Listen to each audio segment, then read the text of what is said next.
Alors effectivement, vous l'évoquiez, voilà les mots du chef de l'État. Face à un ennemi qui ne se met aucune limite, nous ne pouvons nous permettre d'en formuler. Mon général, ce sont donc les mots d'Emmanuel Macron. Comment vous les décryptez, ces mots? Quel est le message derrière? Est-ce que peut-être il y a une volonté de montrer la force, de montrer les muscles, si je puis dire, sans avoir finalement la volonté de s'en servir? Bien, si vous voulez, je veux bien répondre à cette question un peu délicate, mais il y a un préalable. Que voulons-nous? Quel est l'objectif? Oui. Quel est l'objectif majeur que poursuit la France, que poursuit l'Union européenne, s'agissant de l'Ukraine? Je rappelle que le général de Gaulle disait que pour poursuivre des solutions valables, il faut tenir compte de la réalité. Il disait que la politique n'est rien d'autre que l'art des réalités. Si on parle de réalité, premièrement, il est évident qu'il ne faut pas laisser tomber l'Ukraine.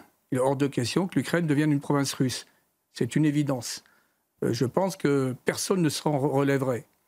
L'idée de la liberté, l'idée de la France, l'idée de l'Europe, à mon avis, serait fortement entamée. Et il y a ce peuple quand même ukrainien qui a démontré qu'il ne voulait pas accepter le joug russe. Bon, sachant que le joug russe, ça renvoie quand même à un régime totalitaire, il ne faut pas l'oublier. Mais la Russie a une profondeur stratégique, et 4 fois plus peuplée que l'Ukraine. Se pose la question également, parce qu'il faut être objectif, même si c'est très délicat à aborder, de la Crimée. Qu'est-ce que la Crimée? Bon, quelle est son histoire? Quelle est son identité profonde? Et en fait, tout affrontement doit déboucher à un moment donné par une sortie de crise et une négociation. Donc c'est tout cela qui doit, à mon avis, animer les esprits des dirigeants de l'Union européenne, sachant que je rappellerai également que Raymond Aron disait que les facteurs ultimes de la puissance sont le nombre et les capacités de production. Or, le nombre, pour l'instant, est plutôt de l'autre côté, et les capacités de production en termes d'armement sont également plutôt de l'autre côté. Si vous voulez, voilà, moi Et est-ce que afficher sa volonté de négocier, c'est afficher une certaine faiblesse, finalement, vis-à-vis de Vladimir Poutine? C'est un peu ce que laisse entendre le chef de l'État. Je crois que je pense qu'il était très important, et peut-être que l'Union européenne ou l'Europe, au travers de ce conflit, va trouver une véritable volonté. Et Aron insistait sur l'impératif d'une volonté.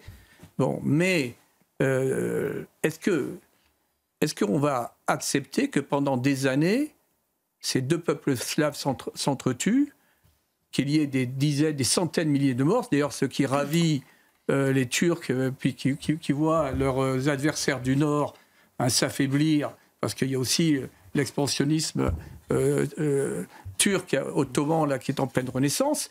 Que voulons-nous? Et je vais terminer en disant que, attention, l'avenir de l'Europe ne peut en aucun cas exclure la Russie. Il faut se mettre en perspective dans le moyen et le long terme. Donc vous voyez, c'est toute cette vision-là, moi, qui m'inspire. Bien entendu, je suis à mon niveau, je n'ai pas les solutions. Donc, contrer les Russes, c'est indispensable.